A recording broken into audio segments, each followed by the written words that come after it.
नमस्कार प्रिय भक्तांनो. भक्ती साधना या यूट्यूब चॅनलवर तुम्हा सर्वांचं मनापासून स्वागत आहे. भक्तांनो, आपल्या आयुष्यात एक नातं असं असतं. वर्षभर 24 तास 12 महिने आपण त्या व्यक्तीशी भांडतो, पण 2 दिवशी त्या व्यक्तीवर खास प्रेम येतं. ते म्हणजे रक्षाबंधन आणि भाऊबीज. बहीण भावाचं नातं हे असंच असतं. मग आज आपण सणांच्या रंगीत दुनियेत एक खास दिवस जाणून घेणार आहोत. दिवाळीचा शेवटचा दिवस, भाऊबीज. भाऊबीज हा सण बहीण भाऊ यांच्या नात्याचा उत्सव आहे. याला भाईबीज किंवा भाऊबीज असेही म्हणतात. हा सण दिवाळीच्या दुसऱ्या दिवशी येतो आणि भाऊ बहिणीच्या प्रेमाचे प्रतीक मानला जातो. यामागचा इतिहास जाणून घेऊयात. भाऊबीज सणाची सुरुवात प्राचीन काळातील धार्मिक आणि पौराणिक परंपरेतून झाली आहे. यमराज आणि यमुनेच्या कथांवर आधारित हा सण साजरा केला जातो. या दिवशी बहिणी त्यांच्या भावाच्या दीर्घायुष्यासाठी प्रार्थना करतात आणि त्यांना शुभाशीष देतात. हिंदू धर्मात भाऊबीज या दिवशी बहीण भावाला टिळक लावते. यमराज याने त्यांच्या भावाला भेट दिल्यानंतर यमुनाला भेट देऊन त्याचा जीवनसंग्रह वाढवला. सण हे केवळ आनंदाचे नाही तर धार्मिक संदेश देखील देतात. प्रेम, आदर आणि नातेसंबंध जपणे. एका प्राचीन कथेनुसार यमराजाने आपल्या भावाला भेट दिल्यावर त्याचे आयुष्य वाढले होते. भाऊबीजेचे महात्म्य आणि कथा आपण ऐकूयात. पहिली कथा आहे यमराज आणि यमुनाची कथा. प्राचीन पुराणानुसार यमराज म्हणजेच मृत्यू देवता आणि त्यांची बहीण यमुना यांचे नाते अतिशय खास होते. यमुनाने आपल्या भावाला दिवाळीच्या दुसऱ्या दिवशी तिलक करून त्याच्या दीर्घायुष्यासाठी प्रार्थना केली. यमराजाने त्याला आशीर्वाद दिला आणि त्याचा जीवनसंग्रह वाढला. या कथेतून बहीण भाऊच्या नात्याची ताकद आणि आदराचे महत्त्व दिसून येते. दुसऱ्या आहेत इतर प्रचलित लोककथा. काही प्रांतांमध्ये असं सांगतात की ज्या बहिणी आपल्या भावाला प्रेमानं राखी बांधतात, ओवाळतात, त्या भावाचं आयुष्य दीर्घ आणि सुखी होतं. महाराष्ट्रात काही कथा यमराजाशी जोडलेल्या आहेत, तर उत्तर भारतात काही कथा हयामुनाशी जोडलेल्या आहेत. या कथांचा संदेश समान: भावाला प्रेम, आदर आणि शुभाशीष देणे आवश्यक आहे. भाऊबीज हा सण केवळ एक धार्मिक सण नाही, तर नातेसंबंध दृढ करण्याचा मार्ग आहे. बहिणी भावाच्या दीर्घायुष्यासाठी प्रार्थना करतात. भाऊ बहिणीला सुरक्षित आणि आनंदी ठेवतात. हा सण आपल्याला आठवतो की नातेसंबंध म्हणजे केवळ रक्ताचा बंध नाही, तर प्रेम, आदर आणि जबाबदारीचा बंध आहे. नातेसंबंध जोपासणे केवळ सणांच्या दिवशी नाही, तर दररोज प्रेम, आदर आणि काळजीने करणे आवश्यक आहे. भाऊबीज आपल्याला हे आठवण करून देतो की आपल्या भावी नात्यांमध्ये प्रेम आणि आदर कधीही कमी होऊ नये. भाऊबीज साजरा करण्याची पद्धत. भाऊबीज पूर्व तयारी. दिवसभराची तयारी महत्वाची असते. बहिणी घर स्वच्छ करतात, पूजास्थळ सजवतात, लाल रंगाचा रुमाल, हळदी कुंकू, तांदूळ, गोड म्हणजे लाडू किंवा मिठाई आणि दुपट्टा किंवा साडी तयार ठेवतात. भाऊ सुद्धा स्वच्छ कपडे, साधा पण सुंदर पोशाख घालतो. तिलक करण्याची पद्धत. बहीण आपल्या भावाच्या कपाळावर हळदी कुंकवाने तिलक करतात. तिलक करताना बहीण प्रार्थना करते: भावा, तुझे आयुष्य दीर्घ, आरोग्यदायी आणि आनंदी राहो. हा क्षण भावनिक असतो. प्रेम, आदर आणि सुरक्षिततेचा संदेश यातून व्यक्त होतो. भेटवस्तू देणे. बहीण भावाला काही गोड देतात. उदाहरणार्थ मिठाई किंवा नवीन कपडे असते. भाऊ बहिणीस भेट देतो. साधी पण अर्थपूर्ण वस्तू जसे पुस्तक, कपडे किंवा पैसे. भेट देण्याचा उद्देश फक्त वस्तू देणे नाहीये, तर प्रेम आणि आदर व्यक्त करणे आहे. घरातील किंवा मंदिरातील पारंपरिक पद्धती. काही ठिकाणी बहीण भाऊ मंदिरात जाऊन पूजा करतात.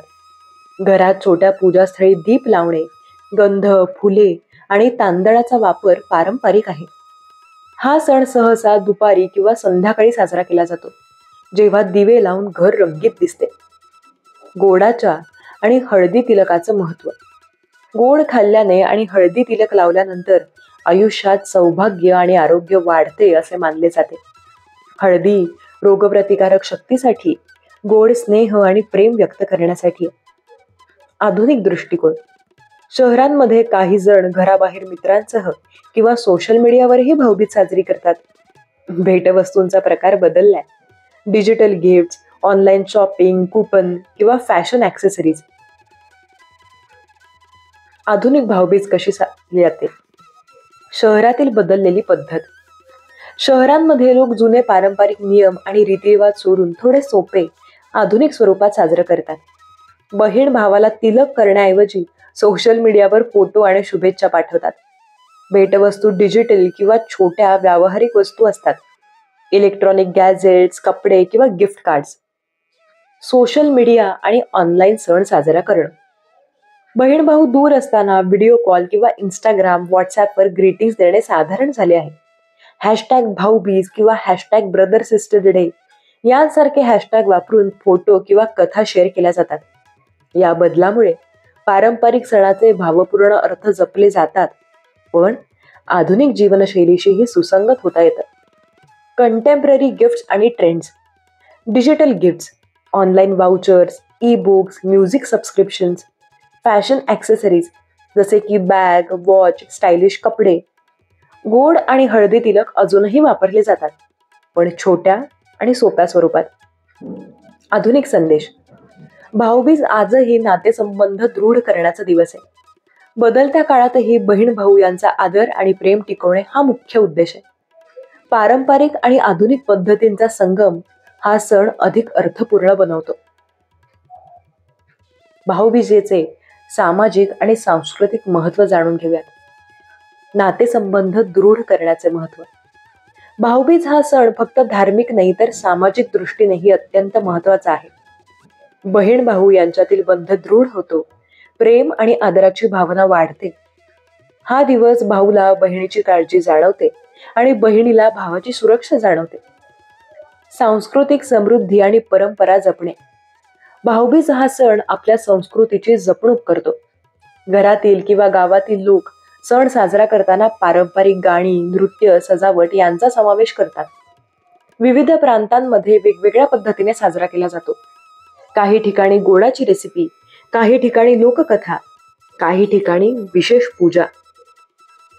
बहीण भाऊ यांच्यातील भावनिक बंध.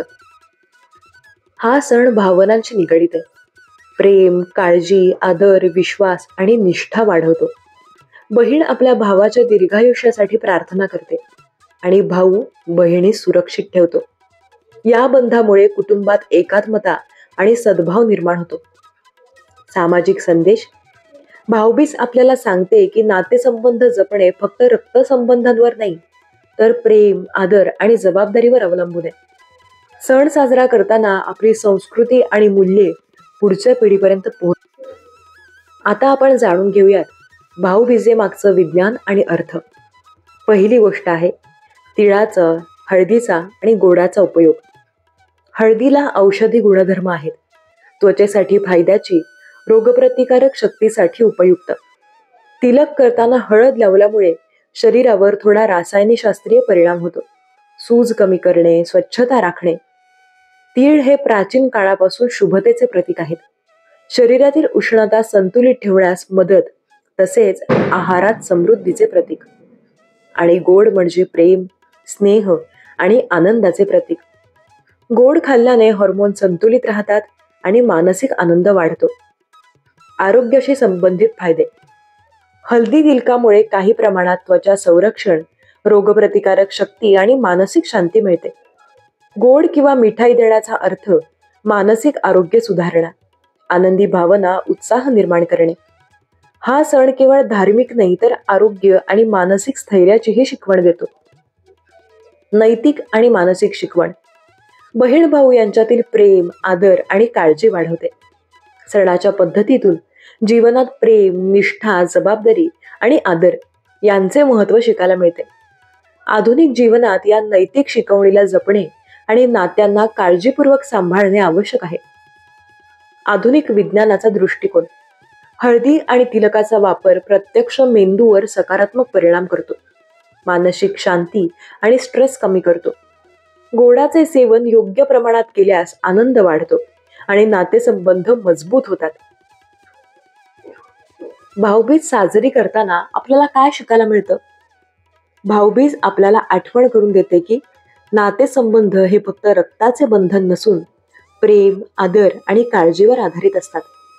बहीण भाऊ यांचा प्रेमळ आदर आणि काळजी यामुळे कुटुंबात सुख आणि सौहार्द वाढते. नातेसंबंध मजबूत करण्याचे महत्त्व. आजच्या धावपळीच्या जीवनात बहीण भाऊ एकमेकांना आठवण करून देणे, भेट देणे आणि आदर दर्शवणे आवश्यक आहे. सण हा दिवस फक्त गोड देणे किंवा तिलक करण्यापुरताच नाही, तर नातेसंबंध दृढ करण्याचा एक सुंदर मार्ग आहे. आधुनिक जीवनात परंपरा जपण्याची प्रेरणा. बदलत्या काळातही सोशल मीडिया, ऑनलाईन गिफ्ट्स आणि आधुनिक भेटवस्तू वापरून परंपरेचा अर्थ टिकवता येतो.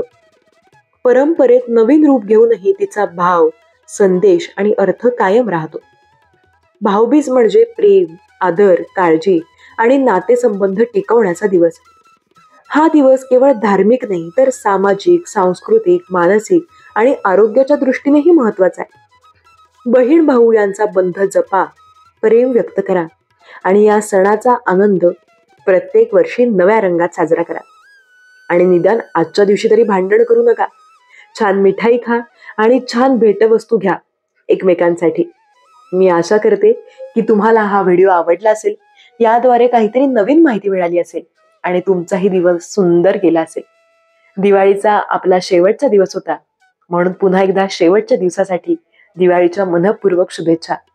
पुन्हा एकदा घेऊन येणार आहे नवीन भाग पुढच्या व्हिडिओमध्ये. व्हिडिओज आवडत असतील तर चॅनलला सबस्क्राईब करायला अजिबात विसरू नका. लाईक करा. भेटूयात पुढच्या भागात.